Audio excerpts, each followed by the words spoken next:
This is VCedia, the source for inclusive, actionable dialogue on funding and creating a better world. If you're building the future, you're in the right place. I'm your host, Skylar Cole. Before we start the show, I'd like to share that if you're listening to the audio podcast, we're also on YouTube. You can watch this episode there, as well as check out video exclusive content. If you're already watching from YouTube, thank you. Today, I'm so excited to talk with Rafid Sikder and Farhan Kathawala of Past Plates. Rafid is one of the co-founders of Past Plates, an app where you can rescue delicious surplus food from restaurants, bakeries, supermarkets, and cafes nearby at 50% off or more. They're relatively new and just launched in SF this year. Their goal is to reduce greenhouse gas emissions emitted into the atmosphere from food waste. Rafid holds a BS in Applied Mathematics and Environmental Science from UC Riverside, the Master's in Computational and Mathematical Engineering from Stanford.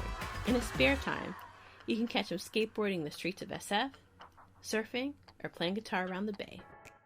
Farhan is a full-stack developer and handles everything engineering related to Past Plates. He received his computer science degree from Stanford in 2017. And he feels fortunate that his main hobby, programming, is also his day job. Rafid and Farhan are a great team tackling an incredible mission. This conversation is fun, informative, and motivating. Now let's get started. Great. Well, Farhan, Rafid, thank you so much for joining me today. I'm so happy to have you both. Thanks for having us. Happy to be here. Awesome. So can jump right in. If both of you could give a little bit about your background and how you guys met. Sure, yeah. So my name is Rafid. I'm one of the co-founders of Past Plates. I met Farhan while I was studying at Stanford, and was a young or finishing up his undergrad experience. And I was a relatively new grad student, and we had a lot of mutual friends, and then we eventually reconnected, and here we are. So I'm Farhan. I guess I'm the other co-founder of Past Plates. Rafid, like you said, was at Stanford when I was there. And I was studying computer science at the time. And we met then, and we had kind of stayed friends for a while. When I graduated, I went into the workforce for a couple of years. And I really did enjoy it, actually, but Rafid came to me with this idea for Past Plates, and it was just too good to pass up. And ever since then, we've been working on this. That's awesome. And so what motivated you both to want to tackle this problem of food waste and kind of the associated problems of emissions and other wasted resources?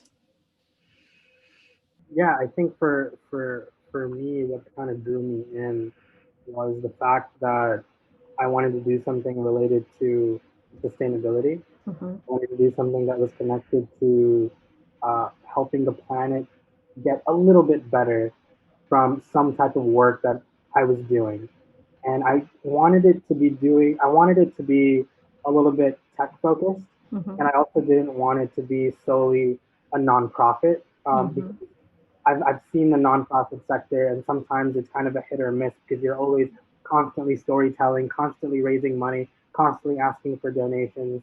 And so with us, I wanted to really think about what kind of work can we do or exist, or what kind of market is out there where we can reduce greenhouse gas emissions, even from some margin to start off from, use technology and make it completely decentralized, where we don't have to touch, kind of transport, because there are a lot of legalities that go into touching and handling and packaging and transporting. And so I really just thought about it, and I thought, what an incredible way to start off in trying to connect this market of extra food that potential grocers, cafes, bakeries, businesses might have into just connecting that with people who can either benefit and get a good feeling from knowing that they're also not only doing something where they're buying something that's delicious, but also doing something good. And that key factor was kind of something that I couldn't really find in many markets that was so simple to do using just from just our backgrounds of playing with software and being like very mathematical and stuff like that. So I think that's what drew me. Awesome. And so I want to come back to that idea of kind of not necessarily wanting to make it a nonprofit. 'Cause I myself have questions about doing good, but also being profit driven. So I would love to come back to that.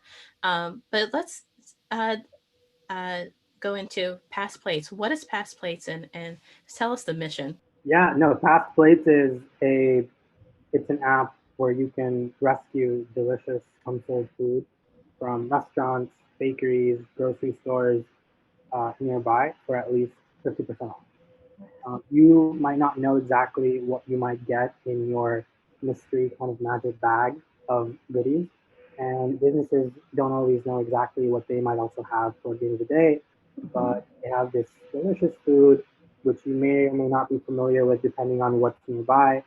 And we give businesses the opportunity to list these items on sale, and wherever you are, you can see what's nearby and rescue it and see the impact that you're having.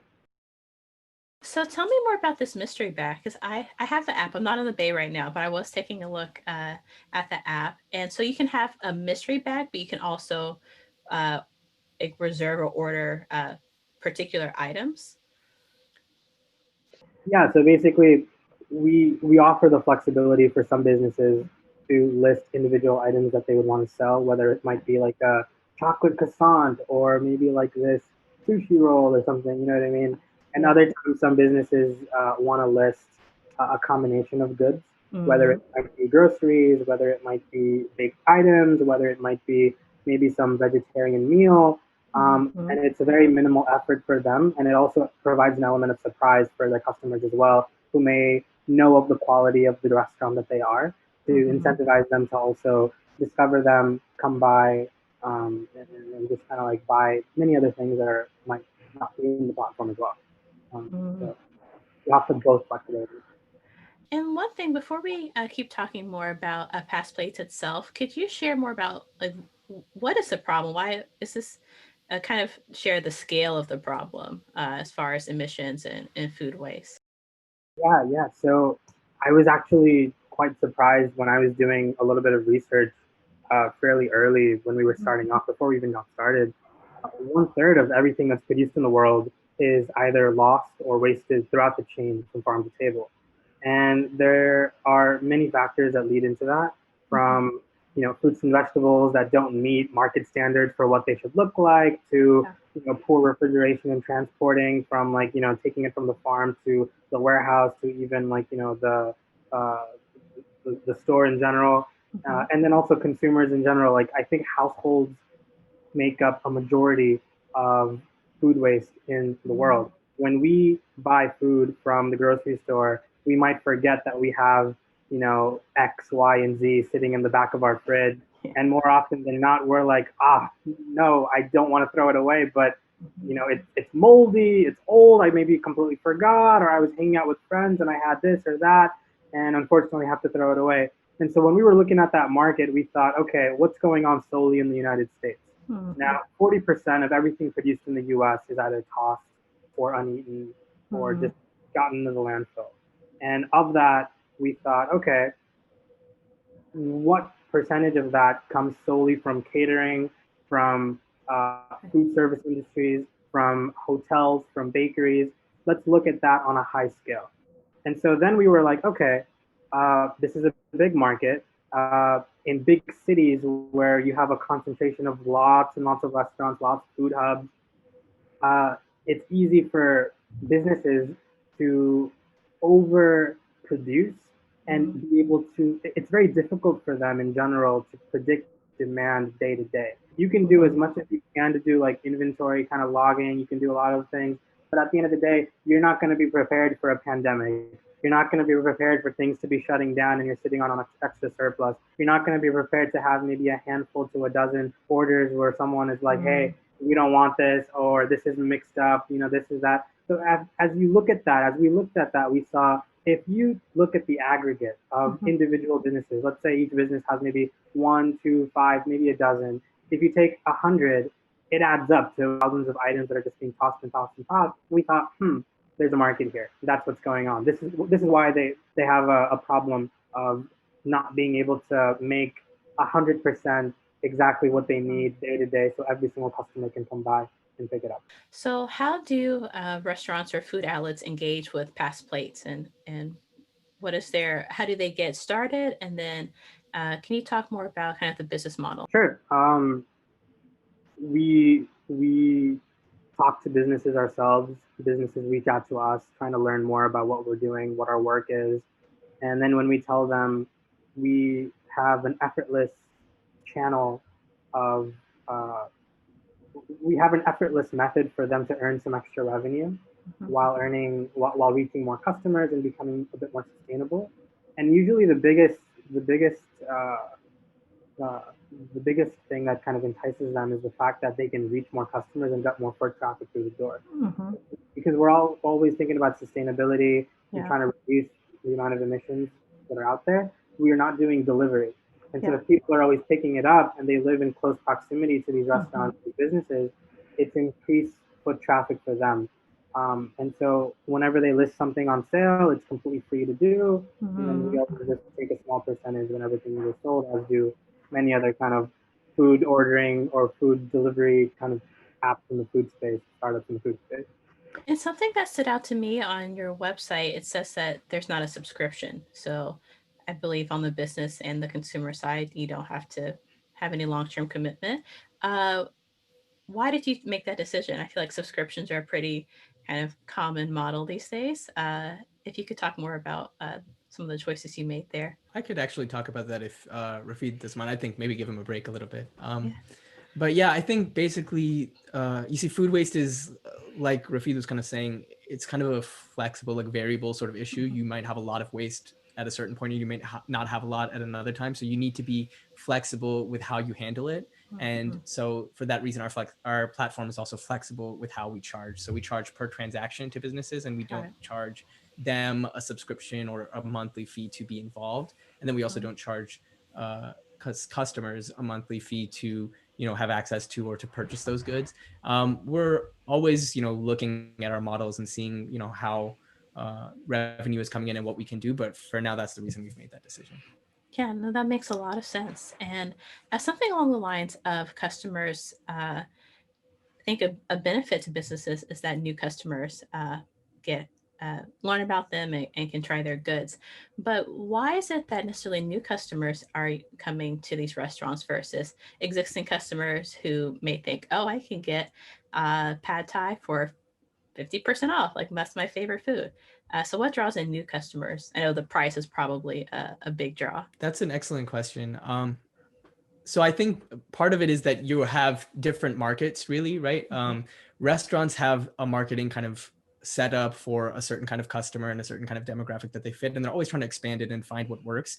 And our app, because of its focus on kind of eco-friendly, sort of environmentally friendly, sort of green, if you will, like market, it kind of reaches a different group of people than maybe many restaurants or grocers or businesses might be reaching, even if they have tried to, or even if they have in their demographics like that kind of market, the overlap might still be there, but we always bring in a new segment like that. So our focus on being able to allow customers to save money, but also save money knowing that they're also giving something as well. They're willing to take on food that they might not know exactly what they're getting, for example, a mystery item, or they might be willing to get something at the end of the day rather than come in at their leisure. So because they're making that sacrifice for the greater good, they might be a different market than the kind that the restaurant is currently attracting. And that's kind of the reason that you see that they're interested in reaching the market that we have.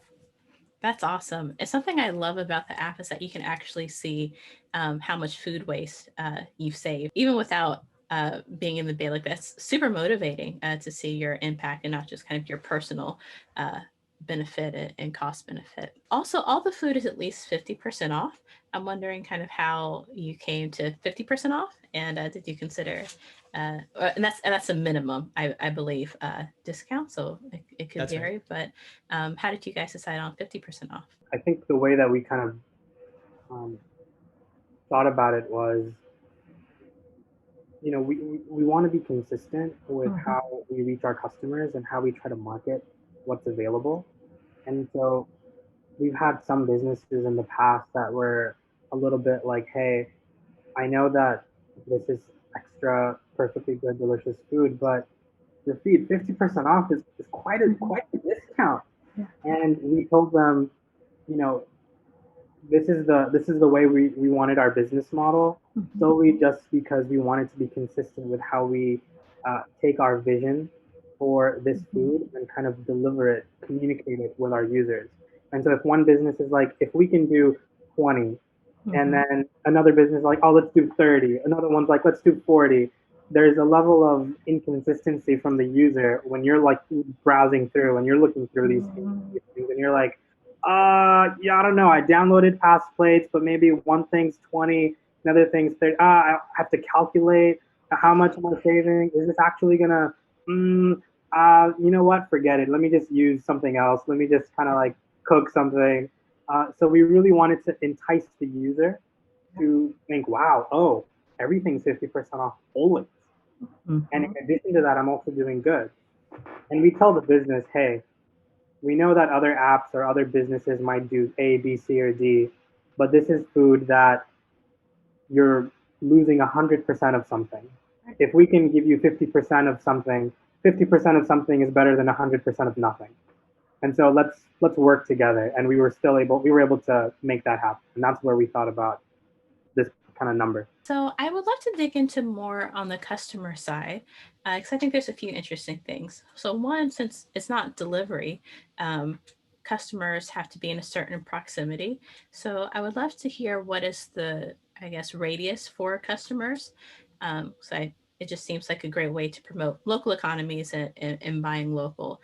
I mean, what is really your ideal customer? Sure, I can talk at least about the radius. We don't Yeah. really we don't really mandate that you be a certain distance from any restaurant. Although we do try to show people the things that are near them, but we also understand that people may be in a certain area for a certain amount of time, or they may have a plan or a schedule that they're following. We set it up so that you also have the ability to order things way in advance, right? There's a certain time when things go on sale, and it's usually either at the end of some breakfast or lunch or dinner shift, or it's at the end of the hours for the store. And so because you have enough time to be in the area, we don't try to enforce locality. But at the same time, you're right, it is a way for people to find things around them. And because we don't have delivery, because it's all pickup, it also kind of allows people to find the things near them that they may not have known about, especially in a city like SF, where there are so many restaurants around, you just couldn't possibly visit all of them. So it's a good way for you to discover new things as well. I can let Rafid talk about the ideal customer. I think he would have some thoughts about that. Yeah, no, with ideal customers, we always talked about who would use it, who would value from it, and who would just generally like benefit from this service in general. So we learned quickly from talking to many customers and for many businesses that our target demographic are mainly people on the younger side, people that are our age, people who are a bit more environmentally conscious, people who are a bit more, of a young professional kind of basis. And so traditionally, people who, they want to get a great deal. They want great food. They may not have that much money. They might be faced with scarcity on maybe their neighborhood or maybe even their college campus. Maybe they're tired of dining hall food. Maybe they're just like, I really am fed up with what's around me. Let me go to University Avenue. Let me go across the street. Let me take all my friends. Let's make this an adventure. Let's hang out. Let's plan accordingly. Let's do that. So traditionally, from a younger crowd is like our target demographic. But in addition to that, what was very counterintuitive, what I'll say, when we first started off, which we learned, is there's something very interesting about giving someone the opportunity to buy something at a cheaper price rather than just handing it out for free. People want to stand on their own 2 feet. People want to spend money on their own. And instead of standing in line waiting for potentially a free meal or some produce, some et cetera, if you give them the chance to kind of like emancipate themselves, kind of just like be self-sufficient, just to be standing on their own 2 feet, and buy something with their own money, they feel a bit better. They feel happier. They feel proud to be able to take it instead of, for lack of a better word, like taking a handout. Mm-hmm. And so those are also people that we are always learning from, always talking to, and trying to understand what else can we do to make it better to serve them and for many others in the demographic.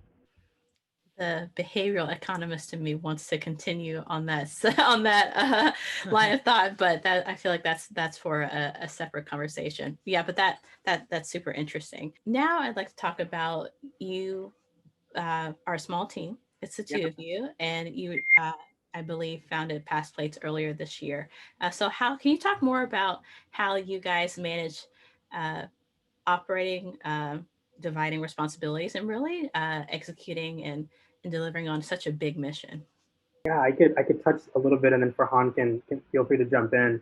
I Yeah. th- I think um, uh, building a platform like this, I will say in general, is not easy.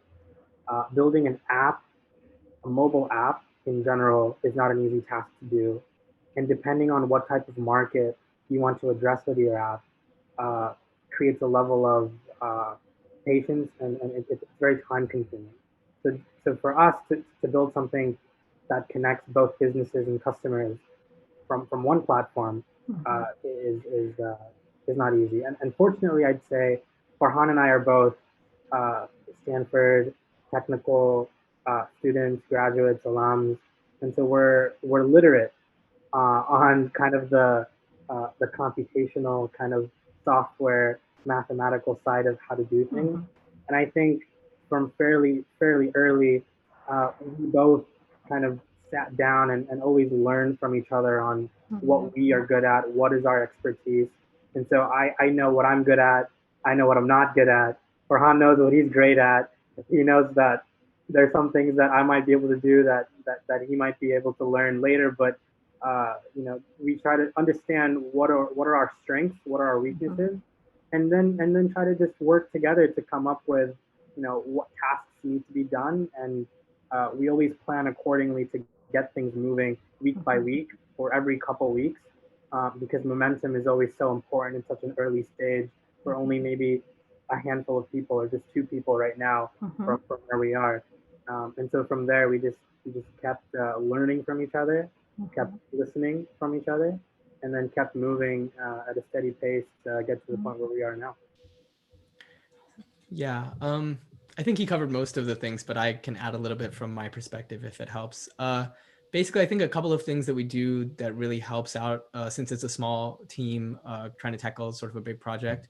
And I don't know if we really ever talk about doing these things. Like, they're not conscious; they just kind of Mm-hmm. happen. Yeah. I think the one big thing is we have kind of an asynchronous communication style. So we're never like, I'm never like on and then off, but we kind of have a conversation that's Yeah. continuous. And Mm-hmm.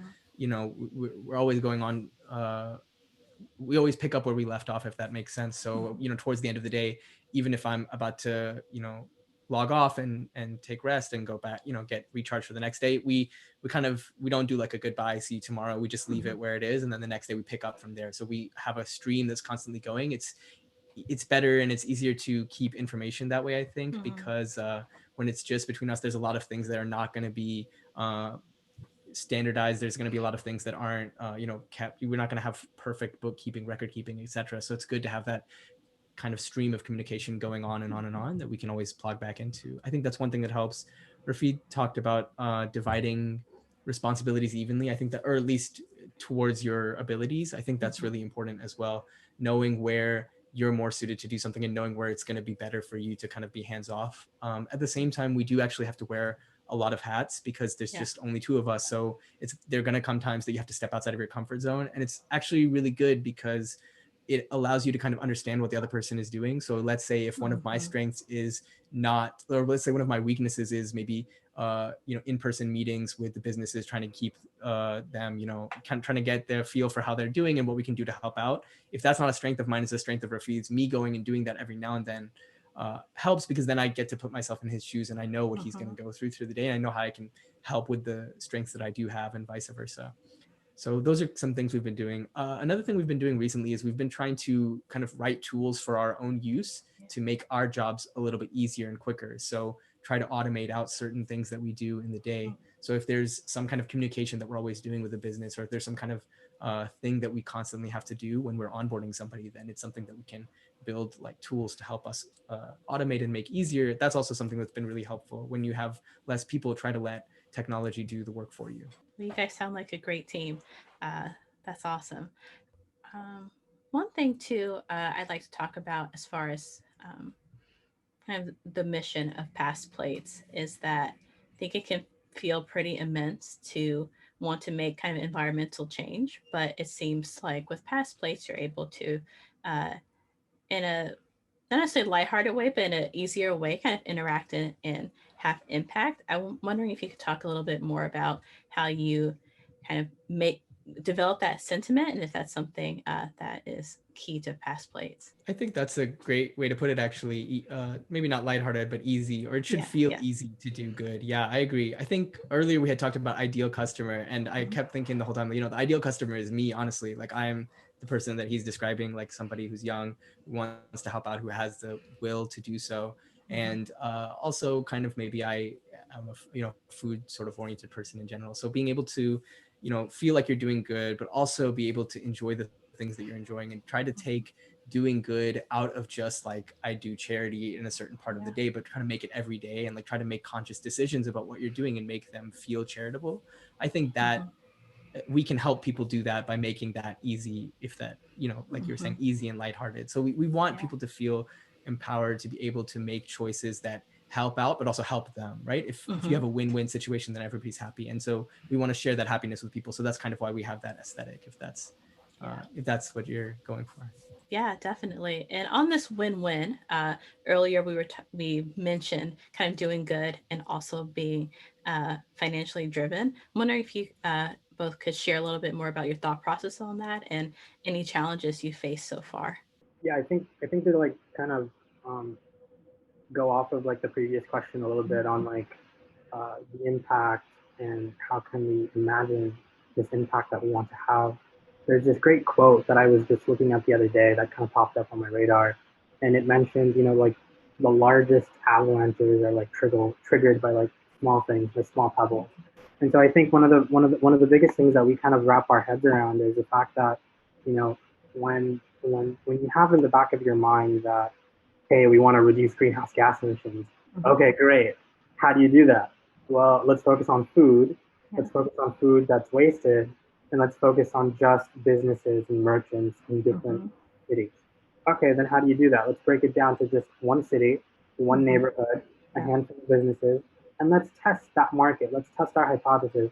And so when you get the ball rolling, and when we see people that are like, wow, like we actually built something that people actually are paying for, that they're actually picking up, then that gives you a new sense of realization that, hey, this is something that's working.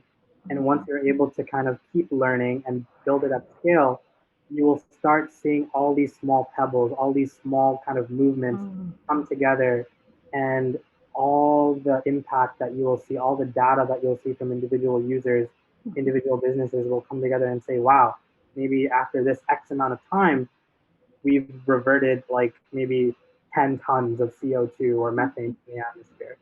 Um, some might be conjectural, some might be empirical. You might not know what have otherwise been happened. But I think just to touch off that, I just wanted to touch that, hey, like, yeah, that is just the way that you kind of have to wrap your head around. But you mentioned, yeah, like financially, kind of the role of, how we go, how do we go about it. Farhan and I have been incredibly fortunate to be able to work together and be able to just figure out how to keep moving, how to keep going, how to like keep building, how to minimize our costs, and how to keep our expenses at the absolute minimum, to the point that we are able to somehow at different times just roll up our sleeves and get things done some way, somehow. And that's been an incredible, amazing kind of experience for us. But right now, we're actually kind of in the process of trying to like figure out how to like get the ball moving a little bit faster, because we've validated somewhat of our hypothesis that, hey, people are downloading it, people are buying stuff.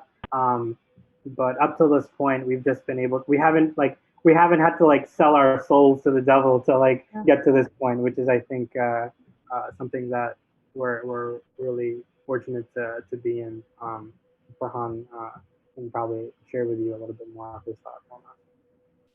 Yeah, I guess I could, if I could put it in a small, like succinct way, the mission really is to try to, like Rafid was saying, try to spark a little bit inside people. So maybe when they, have a meal that they really liked and they got it for cheap, and then they can think about, wow, that was easy, right? It was easy to have something that I liked to eat and not have to pay so much. And why was it easy? Because we waste so much, because we're so used to convenience, because we're so used to like having everything the way exactly that we want it, that if we're willing to loosen that up a little bit in certain areas, then we can actually come out on top. And I think if you plant that seed in people's heads, you'll see that it goes in a lot of other areas. So like you can take it home with you, you can take it to your kitchen at home, you can take it to your workplace when you're working, you can take it to your family when you're with them. So having that mindset change a little bit, even if it's small, and even if it comes through some simple interaction with your phone, hopefully it does that for people. Yeah, and that's awesome. I want to come back to looking ahead for past plates, but I do want to talk about one challenge before that, and that's the global pandemic. I'd love to hear how kind of being founded and starting off in this context has been for you. Have any challenges you faced? And it seems that to kind of develop this business, it's a lot of relationship building with businesses, and then people have to pick up. So if you could talk about those various aspects. Sure, I could touch a little bit on it, and then Farhan feel free to jump in. I think the fact that you know we when we started working on this both last year, no one, neither of us, no one was prepared Yeah. for what 2020 was going to hold. And I think, uh, you know, a pandemic, some of the worst, or probably the worst wildfire disaster in California history, to, a built-up election, social unrest, a lot of factors that go into what made 2020 2020. And with all of these things taking all these things into account, um, there are people that are still doing startups. There are people that are still building things, and we fundamentally believe, because we had like our app, we had like a beta up and running like February of this year, March. We were ready to go in the first quarter, pretty much, for the most part. And if we thought about launching it in March, that was when quarantine, that was when everything was being shut down. So we had to really evaluate, okay, are we going to pivot to doing something else, or are we going to keep doing what we are doing? And what we fundamentally believed was, for as long as there are people on the planet, for as long as we exist as a species, there will always be restaurants, bakeries, grocery stores available. They're not going to be wiped out. They're not going to be going out of the way. And also, it didn't really make much intellectual kind of logical sense to revert, to pivot to something, only to revert back to what we originally wanted to do, and change the user perception of who we are and what Past Plates was all about.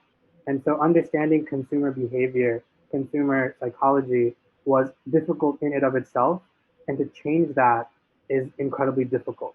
And given the situation of the world, sometimes I think, at least with us, we have enough grit to keep doing what we were doing, and don't just we don't just run with just grit, but we also evaluate specifically, like thinking logically, like sometimes you just have to keep your head down and wait for things to like open up. And that's exactly what we did when quarantine hit. We were like, let's keep improving the service, let's keep improving the product. It somehow kind of, maybe for lack of a better word, kind of bought us a little bit of time to do a little bit more, to add, to tweak, to like improve. And surely enough, maybe like a little bit later, people were opening up, businesses were opening up in safe distances. Right. But we knew that so long as they're opening up, they will still have some surplus. And even if they have a little bit of surplus, let's drive them with the fact that we can help them reach a little bit more customers. And from there, we were like, let's keep going. We're not going to give up. We're not just going to fold in the towel. So, Yeah, I think you captured it pretty well. I think in addition, I would say that as much of challenges as we faced, I definitely have seen, and I think Rafid has seen more because he really spends a lot of time with our business partners. But those are the people who have really been hit and really have had to move fast. And actually, they've done a really good job of that. Like I was really surprised to see how quickly a lot of restaurants and grocery stores and bakeries were implementing spacing protocols, like being more clean, like introducing new rules, like changing their hours around. They were, and also the rules changed a lot too. If you remember in the beginning, they were really adapting well. And I think my hat goes off to them, honestly, because as much as I have had to change things, and as Rafid and I have had to change things, I've seen them do so much more. So I think their resilience has really actually helped us a lot because since we were partnered with them, we rely on each other, and their ability to quickly turn around and serve a customer base which has new demands and new requirements and new things has been huge. I also do think it's kind of actually helped a little bit. I hate to say help, but because if you think about it, almost everybody at this point has gone for pickup or gotten delivery from a restaurant. And I think people are doing it more now than they used to. So while it hurts a restaurant to have less people dining in, for a service that connects you to a restaurant, it actually it's vital for those services to exist, for you to be able to connect without, walking in and, without, coming in off the street or something like that. So our ability to list restaurants near you that have deals that you can grab and that are eco-friendly, that actually has kind of been bolstered by this kind of thing. So we really benefit in a lot of ways actually from people's resilience during this time, and also the fact that we're helping connect consumers and restaurants and groceries and bakeries together. Hey everyone, I want to take a moment to thank you for listening to VCedia. I'm excited to connect with others hungry to build a better future. If you share the vision, I'd love to hear from you. For guest and partnership inquiries, send an email to hello@VCedia.com or DM on Twitter at @the_VCedia. Now back to our conversation. Great. So looking ahead, what can we expect from Past Plates in 2021? yeah, I think I can jump in a little bit, try to talk about some of our 2021 plans. Yeah. Um, if you asked us in 2019, what can we expect from Past Plates in 2020? Yeah. We had a lot of quarterly goals that we wanted to hit. Yeah. And I think 2020 was just it's incredible that it's already November and we were like, back in February or March, like this is what we want to do. And I think with 2021, we really can't give you a concrete answer on like what we want to do, what we want to be. We have some ideas of where we want to be and what we want to do, but we're always just listening, and we're always trying to keep up to date with what's on the ground and what's going on. Because depending on what happens and how safe, how people are behaving, what's going on in the world, we're going to move accordingly, and we're going to move a little bit logically. And so with 2021, I think we'll still be doing what we're doing in San Francisco, and we want to make sure that whatever we're building is something that people love around San Francisco before we start trying to make waves maybe like on other cities or on other parts of California or the West Coast.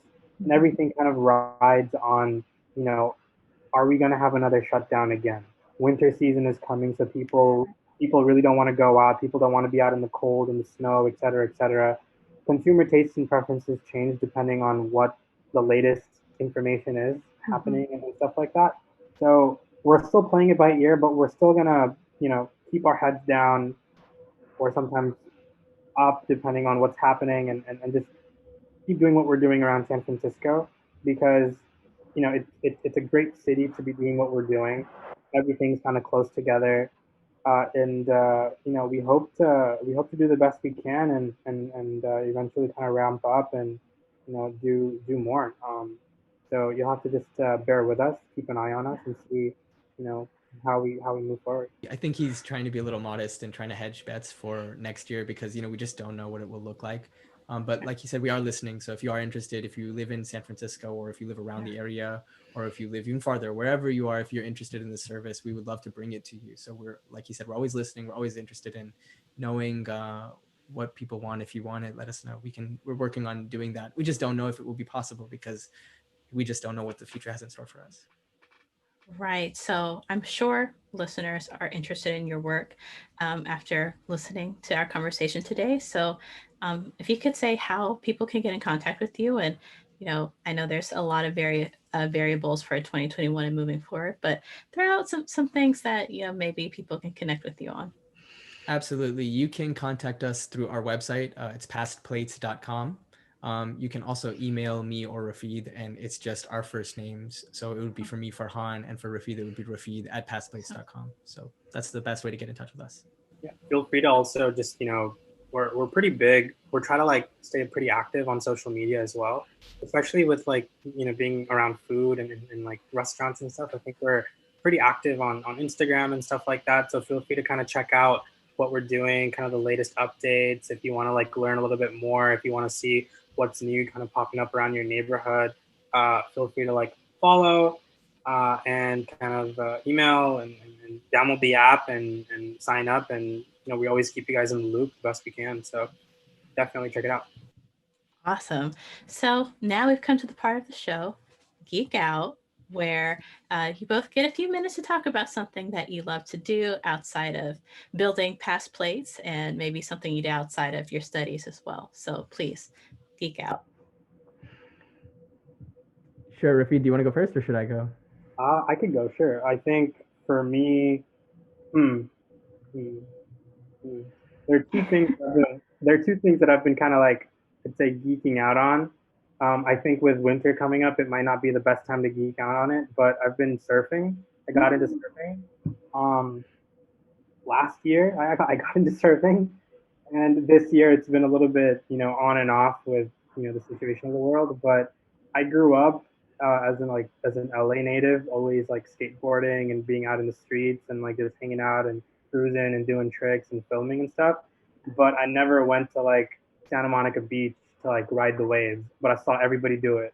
So when I came up here, I was like, yo, let's do this. Let's like try to like get a sense of like what it's like to like ride in the water. And it came a little bit more naturally to me because I'm very comfortable on a skateboard. And so that's one thing that I've been like trying to like get a bit more used to. And surprisingly enough, the waves are better in the winter than they are in the summer. And so I don't want to catch pneumonia, and I need to have like a nice kind of, layering of what I'm wearing. Yeah. And then, make sure I'm consistent and I don't go overboard. Like I don't want to ride Mavericks and die versus versus like riding the whitewater on like, Santa Cruz or Linda Mar or something like that. But that's something I've been trying to like play around with a bit more. Nice. I wish I could surf. Had a brief stint of skateboarding, but I'm more of a rollerblade kind of girl. Hey, let's That's fun. rollerblade, we'll skateboard, we'll still have a great time. Yes, exactly. Yeah, I also had a brief stint of skateboarding when I was young. I know Rafid actually is like a really good skateboarder. He won't tell you, but he is. For me, I guess if I had to say something that I've been geeking out on, my big thing that I do outside of coding and technical work is literature. So I really like literature a lot. I read a lot. And when I was in school at Stanford, I was the director of the spoken word group there. They're called Stanford Spoken Word Collective. It's a good group. You should check them out if you get a chance. They're online everywhere. But I do that a lot. And so I've been kind of trying to read more, but it's been tough because we work pretty, long hours on this project of ours. And so along with that, I kind of have been getting into this concept where it's called like serial literature. So you get emailed like serial sections of a book. So rather than read the huge like Dickens book all in one go, you get emailed to you every week, like the chapter that would have appeared in a newspaper back in the 1800s. So it's kind of cool like that. That way you get to, the same way you have like a TV show you watch it every week, or the same way that you have like something that you do every week, it becomes the thing that you do every week. So I've been really liking that. Another part of it, I'm a huge like physical book person, and I told myself I'll never be like an e-reader kind of person, and I'll never like digital like reading. But I think a lot of that changed. I got a present for my birthday, which was like an e-reader, like a tablet, like an e-ink reader, I think it's called. I'm still new to this stuff, but they're cool. You can write on them. You can like write notes in the margins and things like that. You can like, there's a lot of cool stuff you can do with them. So I got one a couple of days ago as a gift, and I've been liking it a lot. So it's there's some cool stuff you can do on there. You can write things and it looks like your handwritten notes, but on like a digital like e-reader. It's pretty cool. So that's the thing. If you're interested, I could geek out about that for like hours. Okay, we're going to have to continue talking about that because I'm a huge physical book person. Me too. I struggle so much to read on a screen. I get it's the same content, but just something about holding the book and turning the pages. I love it. So I'll definitely want to talk to you more about that. Farhan's being a little bit modest though. Like he has performed quite a bit of spoken word in a variety of places around San Francisco and like the Bay Area. So he knows his stuff. If you want to book him, just like message him at farhan@passplace.com.